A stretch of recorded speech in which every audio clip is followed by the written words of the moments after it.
Hello guys, welcome back to Panchal academy. I am Priyanka Panchal here. जैसा कि आप लोग देख सकते हैं कि जो आज की जो टॉपिक है वो क्या है हमारा मोरल डेवलपमेंट ऑफ लॉरेंस कोलबर। ठीक है, तो आज हम इस टॉपिक को डिस्कस करेंगे। आई होप अब तक के जितने भी हमने टॉपिक डिस्कस किए आप लोगों को वो अच्छे से समझ में आ रहे होंगे और आप उसको अच्छे से कर पा रहे होंगे। ठीक है, तो हमारी जो ये वीडियो है किसी ने लाइक और सब्सक्राइब नहीं किया है चैनल को तो प्लीज कर दीजिएगा। तो हम अपना जो टॉपिक है इसको स्टार्ट करते हैं। कोल्सबर्ग का जो मॉरल डेवलपमेंट है, ठीक है, जो कोलबर्ग ने जो मॉरल डेवलपमेंट की जो थ्योरी दी थी, ये जो पियाजे थे उनसे ये इन्फ्लुएंस थे। इनकी जो ये थ्योरी थी उनसे इन्फ्लुएंस थी, बट ये उनसे अलग थी। कोलबर्ग का मानना था कि जो बच्चा होता है उसका जो मॉरल डेवलपमेंट होता है वो जन्म से नहीं होता, बल्कि उसका समाज में रहकर जो होता है उसका मॉरल डेवलपमेंट होता है। ठीक है, तो उन्होंने एक एक्सपेरिमेंट किया। उन्होंने मतलब चाइल्डहुड की एज के बच्चों को लिया, एडल्टहुड के जो बच्चे हैं उनको लिया, और जो एडोलसेंस है उनको लिया। मतलब अलग डिफरेंट डिफरेंट एज के उन्होंने बच्चों को लिया और उन्होंने एक स्टोरी सुनाई जिसको बोलते हैं हैंस हैंस डिलीमा, या फिर हैंस की एक स्टोरी सुनाई। हैंस एक व्यक्ति है जिसमें उसकी जो वाइफ है उसको कैंसर हो जाता है। ठीक है, तो उसको जो कैंसर होता है ये काफी मतलब पुअर फैमिली से ये बिलोंग करते हैं। तो जो हैंस होता है उसके पास जो मेडिसिन है उसको खरीदने के लिए काफी कम पैसे होते हैं। जैसे वो केमिस्ट के पास जाता है तो केमिस्ट के पास वो जो मेडिसिन होती है वो एक ही सिंगल होती है। ठीक है, तो उसको इस वजह से जो मेडिसिनिस्ट है वो क्या करता है, उसके ज्यादा पैसे चार्ज करता है। ठीक है, 10 गुना पैसे उसके ज्यादा चार्ज करता है। पर जो क्या होता है, जो हैंस होता है वो बोलता है कि मेरे पास अभी कम पैसे हैं, आप प्लीज इसको रख लीजिएगा, जैसे मेरे पास पैसे आएंगे तो मैं आपको पे कर दूंगा वापस, लेकिन इस मेडिसिन की मुझे अभी काफी सख्त उसकी जरूरत है। तो लेकिन क्या करा, जो केमिस्ट की शॉप पे था उसने जो बोला कि नहीं, मैं आपको नहीं दूंगा, अगर आपको लेनी है तो आप इसका जो जितना भी इसके पैसे हैं, जितने रुपए की है आप उसको पे करो, तब आप इसको लेके जा सकते हो। तो उसके पास था नहीं, जो हैंस था वो मजबूर था। तो उसने क्या करा, अंदर गया, शॉप की जो शीशे होते हैं उसको तोड़े और दवाई को लेकर भाग गया। ठीक है, तो अब ये जो है, ये जो कोलबर्ग है, इन्होंने जो ये स्टोरी सुनाई, डिफरेंट डिफरेंट एज के जो बच्चे उनको जो ये इन्होंने स्टोरी सुनाई है, तो वो पूछते हैं कि क्या जो हैंस है उसने क्या करा, उसने क्या वो अच्छा किया, क्योंकि उसकी वाइफ बीमार थी, उसको कैंसर था, उसको मेडिसिन की जरूरत थी, तो उसने ये सही किया या गलत किया। तो सबने उन्होंने हर किसी बच्चे का पॉइंट ऑफ व्यू लिया। ठीक है, तो यहीं से दो टर्म आती हैं, moral reasoning and moral dilemma. Moral reasoning का मतलब क्या है, जब बच्चा सही गलत को समझ पा रहा है कि क्या सही है क्या गलत है और वो अपना डिसीजन ले पा रहा है, मीन्स ही और she is able to take on decision.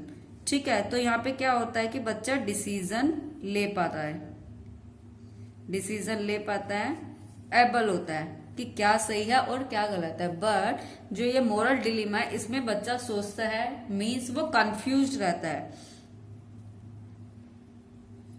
बच्चा क्या रहता है, कंफ्यूज रहता है इस स्टेज में, मोरल डिलीमा में, कि क्या सही है क्या गलत है। फॉर एग्जाम्पल, बच्चे का एक एग्जाम है DSSB का, क्लियर हो जाता है, सेकंड इज KVS। अब दोनों क्लियर हो जाता है, अब उसको ये कंफ्यूजन में है कि मैं DSSB को ज्वाइन करूं या KVS को ज्वाइन करूं, तो यहाँ पे डिसीजन नहीं ले पा रहा है। ठीक है, तो ये मोरल डिलीमा हो जाती है। तो इसी के बेस पे जो कोलबर्ग है उन्होंने मोरल डेवलपमेंट की थ्योरी में जो 3 लेवल है उसको डिस्कस किया है, 3 लेवल को डिस्कस किया है और इंटरनली उनको स्टेजेस में डिवाइड किया गया है। मीन्स जो टोटल स्टेजेस है वो 6 स्टेजेस है। तो अब हम इसकी जो कोलबर्ग है, इसकी जो डेवलपमेंट की जो थ्योरी है, हम उसकी जो स्टेजेस है उसको अब डिस्कस करेंगे। जो फर्स्ट लेवल है, फर्स्ट लेवल में उन्होंने क्या डिस्कस किया है, ये फर्स्ट लेवल है। फर्स्ट लेवल में उन्होंने इस स्टेज को बोला है pre conventional stage. What? Pre conventional stage, या फिर sorry pre conventional level. We are discussing level pre conventional level. तो जो इसकी जो एज है इसको बताया 3 से 7 ईयर्स के बच्चों के लिए, 3 से 7 ईयर्स के बच्चों के लिए। अब ये व्हाट इज कन्वेंशनल? प्री का मतलब तो पता है, मीन्स पहले, बट कन्वेंशनल क्या? कन्वेंशनल का मतलब होता है थॉट। Conventional means thought. इस एज में जो बच्चा होता है वो ये डिसीजन नहीं ले पाता, खुद का उसका कोई डिसीजन नहीं होता, उसकी खुद की कोई थॉट नहीं होती। जो पेरेंट्स है उसके जो डिसीजन है उसके पेरेंट्स पे डिपेंड करते हैं। उसकी जो सोचने की जो क्षमता है, जो मॉरल डेवलपमेंट है, उसका पेरेंट्स, ग्रैंड पेरेंट्स, उनकी फैमिली पे डिपेंड करता है। ठीक है, वो कैसे? अगर फादर या उसके पेरेंट्स ने बोल दिया ये चीज सही है तो वो सही होगी उसके लिए, उन्होंने बोल दिया ये गलत है वो गलत होगा। मीन्स उसकी अपनी कोई थॉट नहीं है कि क्या सही है और क्या गलत है। ठीक है, इसके अंदर 2 स्टेज आती हैं। First is obedience and punishment. Obedience and punishment orientation. Obedient and punishment orientation. इसमें क्या होता है, जो बच्चा होता है इस स्टेज में क्या होता है, ये स्टेजेस हैं इसकी। इस स्टेज में क्या होता है, जो बच्चा होता है, अगर पेरेंट्स ने बोल दिया कि अगर आप काम नहीं करोगे तो मैं आपकी पिटाई करूंगा, मीन्स बच्चा डर की वजह से काम कर रहा है। अब वो स्कूल में जाता है, बच्चे का तो मन कर रहा है कि मैं खेलूं, बट वो टीचर के डर की वजह से क्या कर रहा है, वहां पे डिसिप्लिन को मेंटेन कर रहा है। ठीक है, क्योंकि उसको डर है कि अगर मैं खेलने गया तो टीचर मेरे को पनिशमेंट करेगी, और डिसिप्लिन में वो इसलिए रह रहा है क्योंकि टीचर का वो ओबीडियंस कर रहा है, मतलब आज्ञा का पालन कर रहा है। ठीक है, तो इसमें जो बच्चा होता है वो ओबीडियंस और पनिशमेंट होता है, उसकी खुद की कोई थॉट नहीं होती। ठीक है, इसकी जो सेकंड स्टेज है वो होती है individualism and exchange। individualism and exchange, या फिर हम इसको टिट फॉर टैट की भी स्टेज बोलते हैं। ठीक है, टिट फॉर टैट की भी बोलते हैं, या फिर पर्सनल रिवॉर्ड ओरिएंटेशन भी बोलते हैं। Personal reward orientation, personal reward orientation, या फिर tit for tat. Tit for tat क्या होता है, इसमें क्या होता है, जो बच्चा होता है वो कोई भी काम इसलिए करता है कि उसको बदले में कुछ मिले। फॉर एग्जाम्पल, जब हम छोटे थे तो हम घर पे की जगह अगर कुछ काम करना होता था तो हम बोलते थे अगर मेरे को ये काम करना पड़ा तो मैं इसके लिए पैसे लूंगा, मीन्स मेरे को 5 रुपए चाहिए होंगे। मतलब हम उसमें अपना फायदा देखते थे, दूसरे का काम तो करते थे बट उसमें ये सोचते कि हमारा क्या फायदा है। फॉर एग्जाम्पल, जब हम हर किसी के साथ हुआ होगा कि अगर हमारे जो सिबलिंग है उन्होंने बोला कि मेरे लिए 1 गिलास पानी लेकर आओ, तो हम बोलते थे कि अगर मैं पानी लेकर आऊंगा आपके लिए 1 गिलास पानी, रिटर्न में आपको मेरे को ये जो रिमोट्स आप यूज कर रहे हो ना टीवी का, ये इसको कंट्रोल अब मैं करूंगा, ये रिमोट मुझे चाहिएगा। तो टिट फॉर टैट, आप एक हाथ से दोगे और एक हाथ से लोगे, इस स्टेज में ऐसा होता है। अब आती है लेवल सेकंड, इसको बोलते हैं conventional stage. What? Conventional stage. ठीक है, sorry, conventional level, we are discussing level. Conventional level, इसकी जो एज होती है 8 to 13 ईयर्स। 8 to 13 years. ठीक है, अब इसमें क्या होता है, बच्चे में खुद की थॉट्स आने लगती है। कन्वेंशनल मीन्स थॉट आने लगती है, बच्चे की इसमें क्या आने लगती है, खुद की थॉट आने लगती है। ठीक, अब इसके अंदर जो थर्ड स्टेज है वो क्या आती है, interpersonal relationship. What?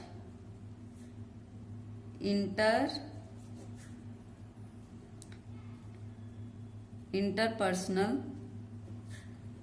relationship means good boy, good girl.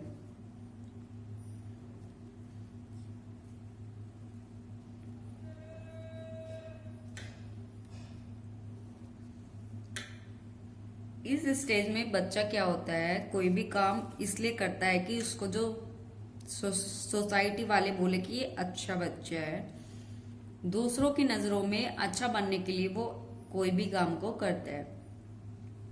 अगर कोई बड़े हैं, बच्चे क्या करता है, उनको पैर छू के उनको विश करता है, तो वो इसलिए कर रहा है कि समाज में उसकी तारीफ हो और बोले कि ये अच्छा बच्चा है, गुड बॉय है। ठीक है, दूसरों को दिखाने के लिए किसी को काम को करना। ठीक, नेक्स्ट 4th स्टेज है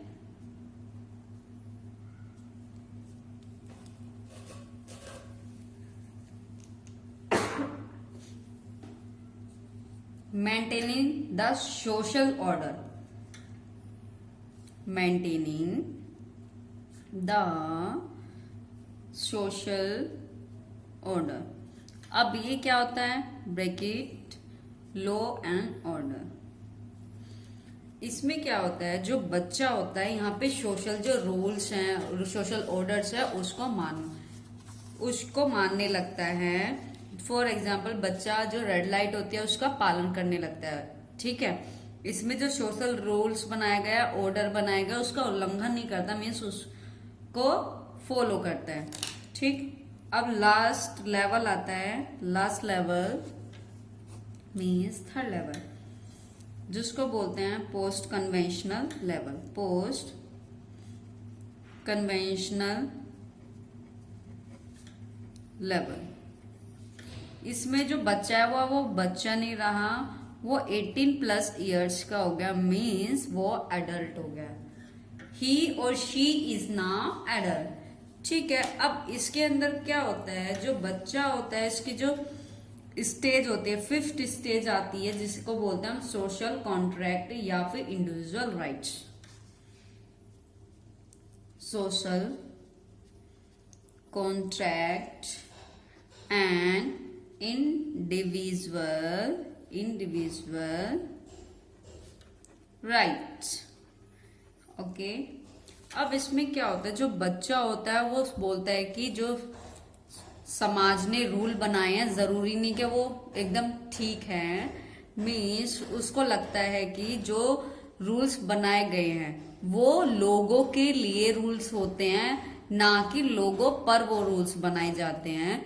अब क्या हुआ, यहाँ पे रेड लाइट हो रही है, अब यहाँ पे क्या हो रहा है, यहाँ पे रेड लाइट हो रही है। अब इस तरफ बच्चा खड़ा है या मतलब एडल्ट खड़ा है, अब उसको क्या लग रहा है, और रेड लाइट के उधर क्या हो रहा है, जुल्म हो रहा है, जुल्म हो रहा है। ठीक है, कुछ गलत हो रहा है। अब उसको पता है कि उसको जो जुल्म हो रहा है उसके लिए उसको रेड लाइट क्रॉस करनी पड़ेगी। अब क्या करेगा, वो रेड लाइट को क्रॉस करेगा, मीन्स रूल को तोड़ रहा है, उसका इंडिविजुअल राइट है। उसको पता है कि क्या फर्स्ट रेफरेंस है, जो ये रूल्स है लोगों के लिए होते हैं, ना कि लोगों पर होते हैं। ठीक है, यहाँ पे जो अमेंडमेंट किए जाते हैं, क्यों किए जाते हैं, इसलिए किया जाता है क्योंकि वो जो रूल्स बनाए गए हैं, जो वुमेन्स के लिए, मानवता के लिए रूल बनाए गए हैं, उनके लिए वो ठीक नहीं है, तो इसलिए तो अमेंडमेंट किए जाते हैं। अमेंडमेंट ए का खागा इस वजह से। ठीक है, जो अब ये इसकी जो स्टेज है, इसमें लास्ट स्टेज आती है जिसको बोलता है universal ethical principle. Universal ethical principles, universal ethical principles. ठीक है, इसको also called, it is also called morality of corporation. इसको मोरलिटी ऑफ कॉर्पोरेशन भी बोलते हैं। यूनिवर्सल मतलब मीन्स सार्वभौमिक, और प्रिंसिपल मतलब सिद्धांत। ऐसे सिद्धांत जो सार्वभौमिक, हर मानवता पे के लिए वो हो। अब रविन्द्रनाथ टैगोर थे, जो रविन्द्रनाथ टैगोर थे उन्होंने क्या किया था, उन्होंने जो अपने जो टाइटल था उसको क्या किया था, उसको अपना टाइटल को रिमूव कर दिया था, वापस दे दिया था। क्यों दे दिया था? क्योंकि उनको जो पता है जो चोरा चोरी हत्याकांड हुआ था वो लोगों के लिए ठीक नहीं है, ठीक है, वो लोगों के लिए ठीक नहीं है, तो ये यूनिवर्सल ये ठीक नहीं है, तो उन्होंने क्या किया था, उसको हटा दिया था, उसको वापस दे दिया। तो ठीक है, ये जो आज हमने जो डिस्कस किए हैं, हमने 3 लेवल्स को डिस्कस किया है और 6 इसकी स्टेजेस है, ठीक है। अगर कोई भी इस टाइप का क्वेश्चन आए कि बच्चा डर की वजह से ये कर रहा है, तो वो हमारा हमेशा ओबीडियंट एंड पनिशमेंट में आएगा, अगर स्टेज की बात की गई है। अगर लेवल की बात की गई है तो उसमें वो प्री कन्वेंशनल लेवल में आएगा, ठीक है। अगर बच्चा स्टीलिंग कर रहा है, चोरी कर रहा है, बुलिंग कर रहा है, इस टाइप का कोई क्वेश्चन होगा तो वो हमेशा किस में आएगा, वो आएगा maintaining the social rule. Means वो क्या कर रहा है, बच्चा जो कर रहा है वो सोशल जो रूल्स है उसके खिलाफ उस काम को कर रहा है, तो वो इसके अंदर आएगा, ठीक है। वो सोशल रूल को मान नहीं रहा है, ठीक है, ये इस तरीके से। तो आज की जो क्लास है, इसका जो टॉपिक्स है, आज हम लोगों ने डिस्कस किया है, क्या क्या है, थ्योरी ऑफ मॉरल डेवलपमेंट, किसकी, कोलबर्ग की, ठीक है।